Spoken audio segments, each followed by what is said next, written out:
Are you newer to playing the piano and understanding key signatures, and you can't keep it straight in your head what a key is and a key signature is and what playing in D major or D minor means and all that stuff? It's just really confusing for you. Well, today I'm going to give you a ground floor look at what key signatures are and what they look like on the staff. And I'm also going to give you some additional tips on how to figure out what key you're in given a certain key signature. So let's get right on to the lesson. Okay, the first topic tonight is many students get confused when they try to keep keys and key signatures straight in their head. So let's define some of these terms first. First, what is a key? So a key tells you two main things. And it tells you first what the tonal center is. Now, what does that mean? Well, let me show you. So if you're in the key of C, right?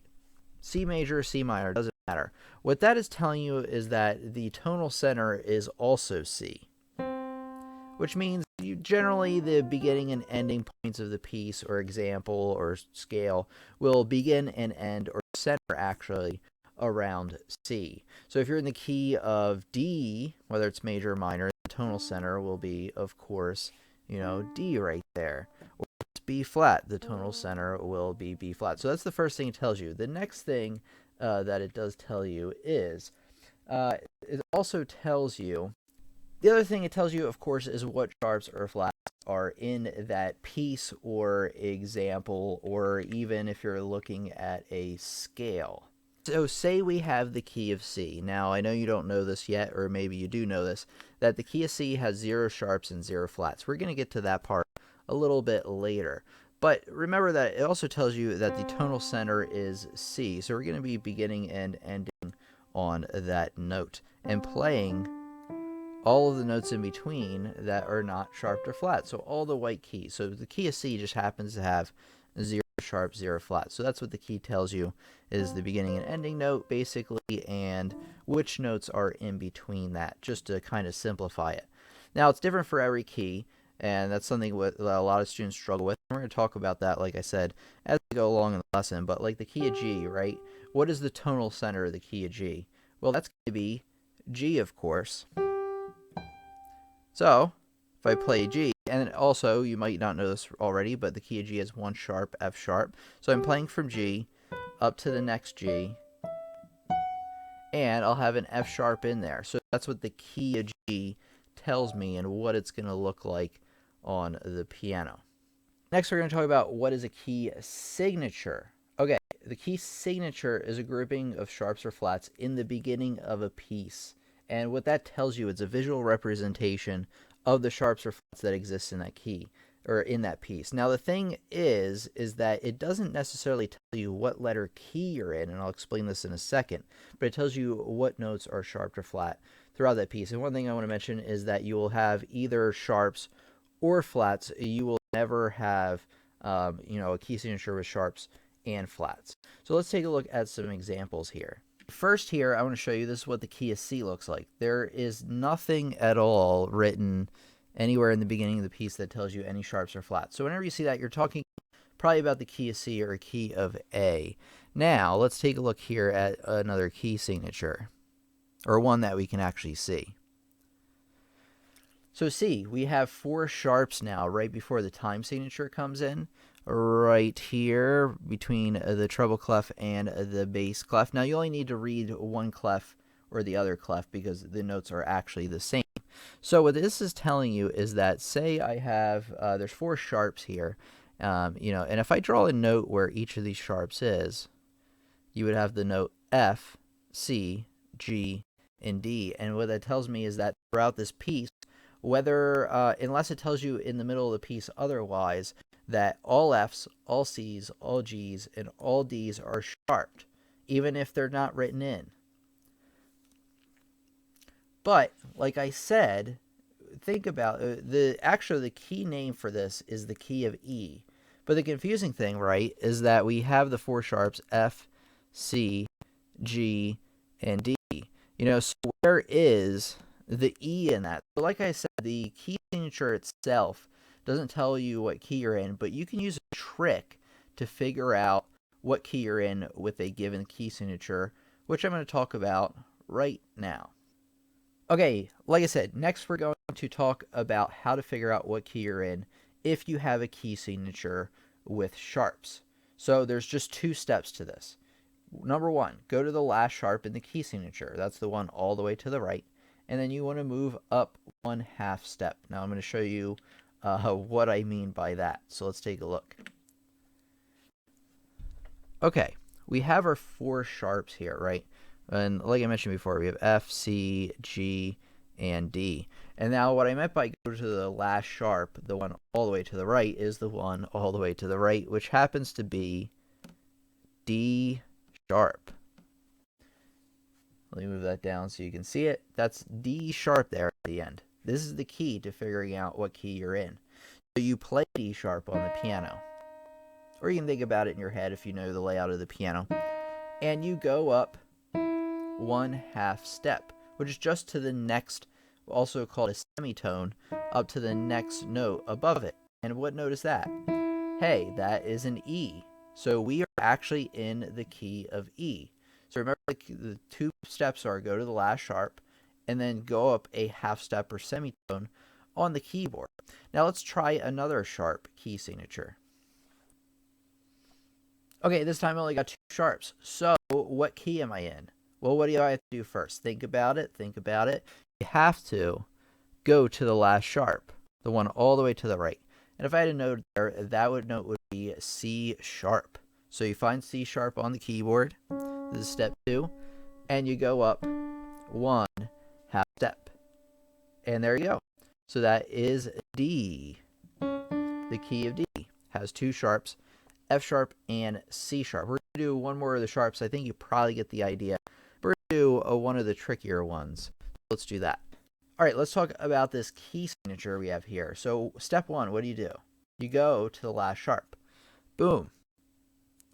And if I had a note there, the note would be E sharp. Always put sharp at the end when you're dealing with sharps. So the weird thing about this is you have E here, right? Well, E sharp is right here. So what do I have to do now? I have to go up 1/2 step or 1 semitone, but this time the strange thing is it ends up on a flat key, which none of the other ones do, at least so far. So the answer to this is that the key F sharp is the one that has these 6 sharps: F, C, G, D, A, and E. Okay, next we're going to talk about figuring out what key you are in for a flat key signature. Now, it's a little bit different, but I have good news for you because it's easier. So all you have to do is you go to the next to last flat. So you go to last flat, you go 1 over to the left, and that is your answer. So let us take a look at exactly what I mean here.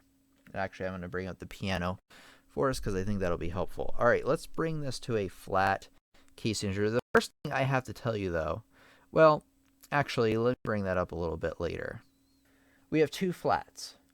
You go to the last flat. Boom. Then what do? Then you go to the one actually next to that. So if you only have 2 flats, you jump over to the one next to the left, which happens to be the first one in this case. But if you had more flats, it would be just the one right next to the one on the end. Okay, and that's B flat, right? So if I had a note there, B, since we're talking about flats, I'm going to write flat. And, oh, hey, look, that's the answer. B flat, the key of B flat has 2 flats, B flat and E flat. All right, let's try another key signature. Uh-oh, this time we only have 1 flat. So let's go through this together and figure this out. So remember I said, step 1, you go to the next flat. Well, there's a problem here, isn't there? What's the problem? There's no next to last flat. There's only 1. So what do? Well, there's probably some trick to giving you to figuring this out, but all I have to say for this first one is just remember that the key is F. That's it. That's all I have to tell you, is that that's the one you'll have to memorize, is that the first one's F. And all students I tell this can remember this. The first one's F, and then after that you can use the trick. Okay, let's take a look here. We have another flat key signature. So step one, what do? You go to the last one, right? The last flat. Oh, you go to the next to last flat, which happens to be, in this case, let me get the pen situated here. In this case, happens to be a D flat, of course. So, always put a flat next to it if you're talking about flats. You play a D flat on the piano, and that's it. Got them. You got the answer. So D flat is the key with 5 flats, B, E, A, D, and G. Okay, here we have changed key signature to 7 sharps. That is the maximum amount of sharps that you can have. So we're talking about right here. One thing I want you to notice about sharp key signatures is that there's an order to how they add the sharps. Every key has all of the sharps of the key before it. Now, what in the world do I mean by that? Well, this is what I mean. So, the first key with 1 sharp is, well, if that's the only sharp, remember you go up. And that's the key of G right there. So that's the one with 1 sharp. The key with 2 sharps, and by the way, that's F sharp. The key with 2 sharps has these 2 sharps, F and C. And then the one with 3 has the same 2 from before, plus this next one, F, C, and G. The next one has F, C, G, D. The one with 5 has F, C, G, D, A. F, C, G, D, A, E is the next one. And I've really made a mess of this. And then the last one, F, C, G, D, A, E, and B. So it's actually important that you memorize this order of sharps. Now remember this. I don't have it written down. You'll have to write it down. F, C, G, D, A, E, B. Now why is this helpful? Well, think about if you don't have the key signature written in front of you, and say you have 4 sharps. Well, what do? Well, all you have to do is count the first 4, and I have it memorized already, the first 4 in your order of sharps.